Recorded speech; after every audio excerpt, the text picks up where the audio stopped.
Assalamualaikum warahmatullahi wabarakatuh. Selamat siang teman-teman. Alhamdulillah siang hari ini kita masih dapat dipertemukan walaupun dengan kegiatan pembelajaran daring yang dikarenakan saat ini sekolah kita masih online. Semoga kalian hari ini dalam keadaan sehat semua ya teman-teman. Semoga pandemi kali ini cepat berlalu agar kita bisa melakukan kegiatan belajar seperti biasanya ya. Barang siapa yang belum masuk tolong segera dikabari ya untuk mempersingkat waktu.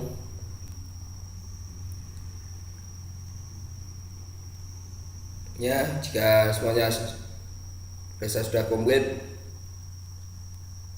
mari kita berdoa menurut agama dan kepercayaan masing-masing agar semua diberi kelancaran, ilmu yang sangat bermanfaat, berdoa bersalahan.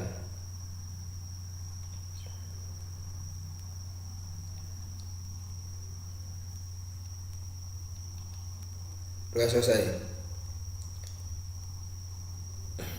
Ya, pada pertemuan kali ini kita akan membahas tentang keanekaragaman hayati.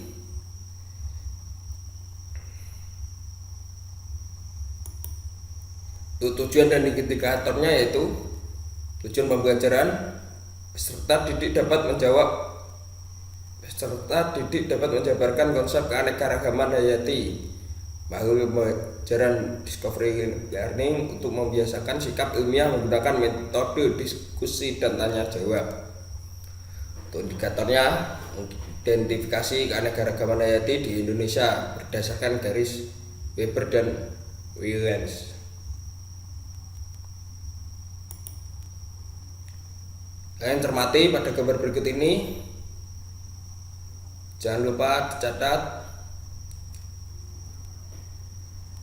apa nama-namanya dan asalnya dari mana, sama nanti dikasih keterangan. Untuk pengumpulan nanti bisa kirim lewat WA ke ketua kelas ya setelah pembelajaran.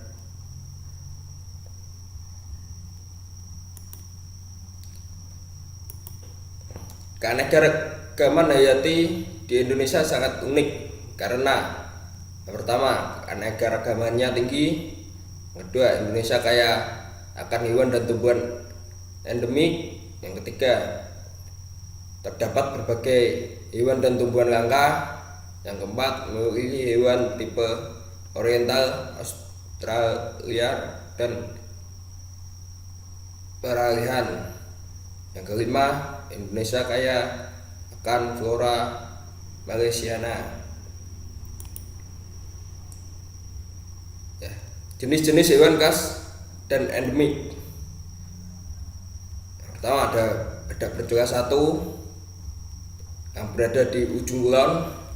Yang kedua, komodo yang berada di Pulau Komodo, burung maleo di Pulau Sulawesi, tapir di Pulau Sumatera, orangutan di Pulau Sumatera dan Kalimantan, cendrawasih dan kasuari yang berada di Papua, macam kumbang dan harimau Sumatera yang berada di Jawa dan Sumatera.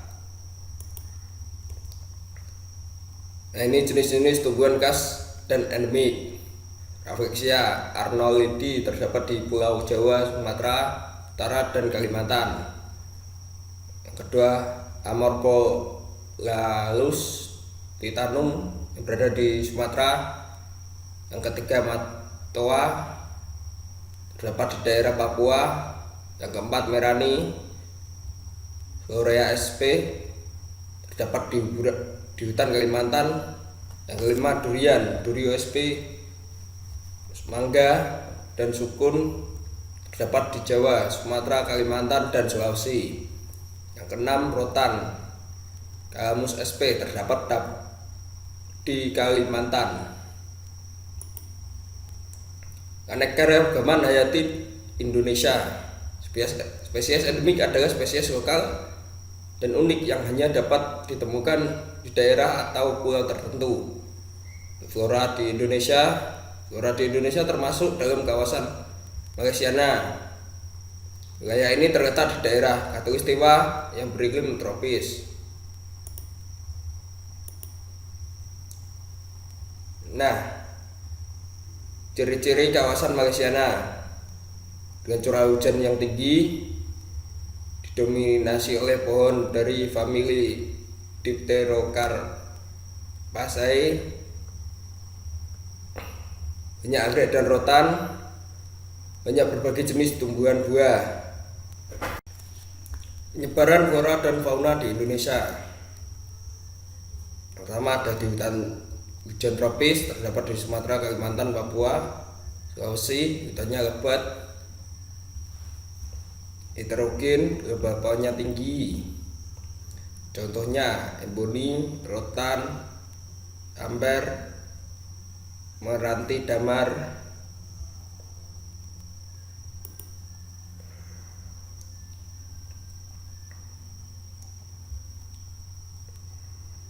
Yang kedua ada di hutan musim, terdapat di seluruh pulau Jawa, mungkin dengan daun yang merangas pada musim kemarau. Yang ketiga di sabana, kebanyakan berada di Madura dan daerah tinggi Gayo. Vegetasi rumput diselingi semak-semak. Stepa terdapat di Sumba, Sumbawa, Flores, dan Timur. Memiliki padang rumput yang luas. Persebaran biodiversitas Indonesia. Indonesia merupakan kepulauan yang terletak di antara dua daerah geografi, yaitu Oriental dan Australia. Sering dikatakan Indonesia merupakan daerah peralihan kedua geografi ini. Ini penyebaran fauna di Indonesia. Oriental Asiatis dari Sumatera, Jawa, Bali, Kalimantan. Di Australia, Maluku, Nusa Tenggara Barat, Nusa Tenggara Timur, Papua. Untuk peralihannya di Sulawesi di antara garis Bellings dan garis Weber.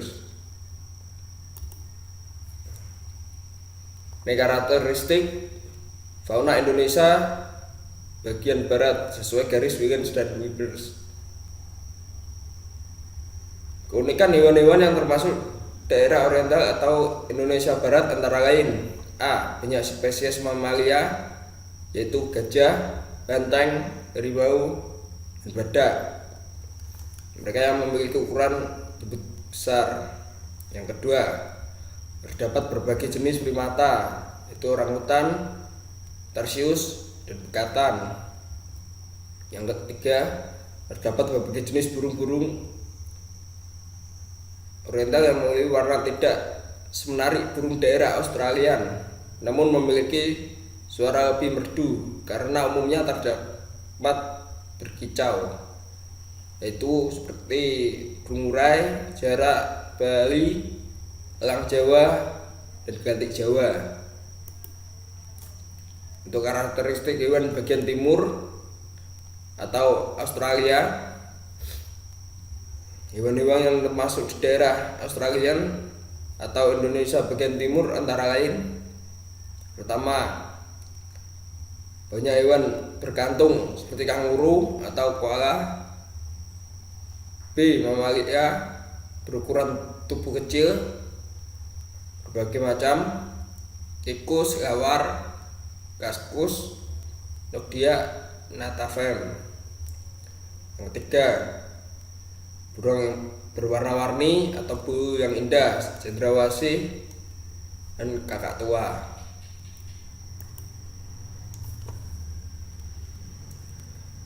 Karakteristik fauna daerah peralihan.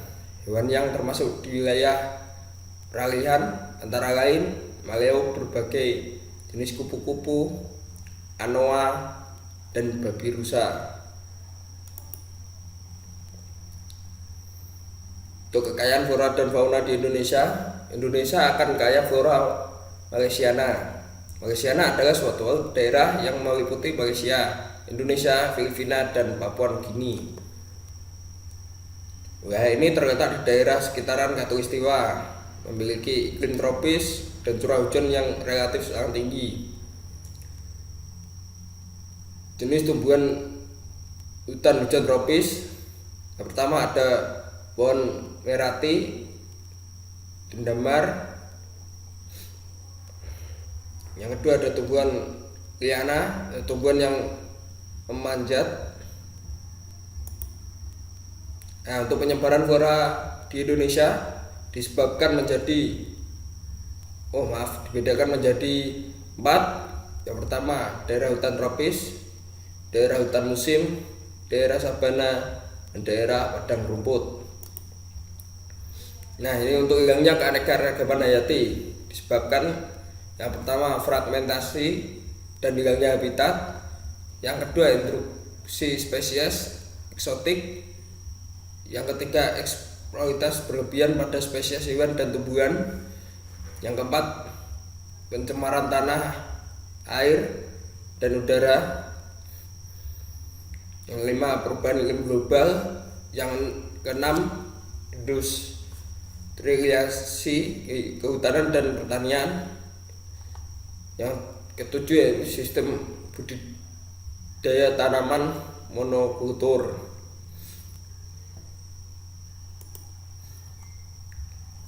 Pelestarian keanekaragaman hayati. Konservasi dapat dilakukan secara in situ dan ex situ. Konservasi in situ adalah pelestarian flora dan fauna di habitat aslinya, misal cagar alam, suaka marga satwa, taman laut, dan taman nasional. Konservasi ex situ adalah pelestarian di luar habitat aslinya, misal kebun raya, kebun binatang. Nah, untuk pelestarian atau pengembangan organisme langka, yang pertama, taman nasional merupakan kawasan konservasi alam dengan ciri khas tertentu baik di darat maupun di perairan. Yang kedua ada cagar alam, kawasan suaka alam yang mempunyai ciri khas tumbuhan satwa dan ekosistem yang pengembangannya diserahkan pada alam. Dan yang ketiga, hutan wisata, kawasan hutan yang karena keadaan sifat wilayahnya perlu dibina dan dipertahankan sebagai hutan yang dapat dimanfaatkan bagi kepentingan pendidikan, konservasi alam, dan rekreasi. Contoh hutan wisata yaitu wisata Pangandaran. Yang keempat, ada taman laut, merupakan wilayah laut yang mempunyai ciri khas berupa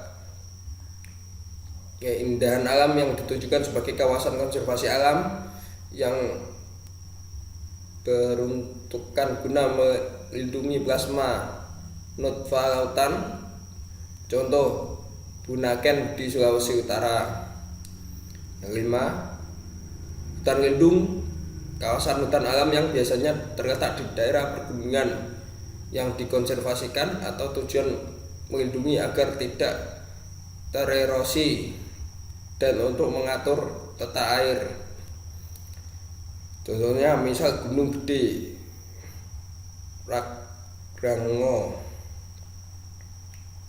Dan yang keenam, kebun raya adalah tumbuh-tumbuhan di suatu tempat dan tumbuh-tumbuhan disebut berasal berbagai daerah yang ditanam untuk tujuan konservasi ex situ, pengetahuan, dan rekreasi. Contoh kebun raya Bogor, kebun raya Purwodadi. Nah, jenis hewan khas dan endemik.